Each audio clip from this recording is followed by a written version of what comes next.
এ আল্লাহ, মাত্র অ্যাক্সিডেন্ট হয়েছে এখানে একটা। শিট, ভস্কায় ফেলাইছে একদম। Shit shit shit shit.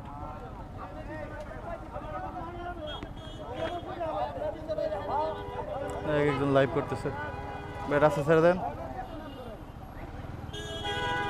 ত্রিমুখী চারমুখী সংঘর্ষ, আল্লাহ মাফ করুক। প্রথমে ওইটারে মারছে, এটা অবস্থা খারাপ, জ্যাম লেগে যাবে এখন এখানে। মূলত একটা গাড়ি পিছনে মারছে, টোটাল 3টা গাড়ি অ্যাক্সিডেন্ট হয়েছে। একটার পিছনে মারছে জোরে, সামনে যায় মারছে ওইটা আবার, তারপর আরেকটা লাগছে। মানে কি একটা ভয়ানক অ্যাক্সিডেন্ট হয়েছে। সামনে দিয়ে মেবি মানুষ দৌড় দিছিল যতটুকু বোঝা গেল, কারণ মানুষ দৌড় না দিলে এখানে এত জোরে ব্রেক করা বা পেছন থেকে মেরে দেওয়ার কোনো সিস্টেম নাই।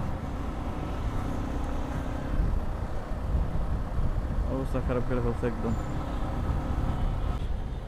এই দেখেন মানুষগুলো পালাচ্ছে, এই সাইডে তাকাইলে না, এদিক তাকায় না। এমনই কিছু একটা হয়েছে পিছনে, দ্যাটস ওয়াই অ্যাক্সিডেন্ট হয়েছে।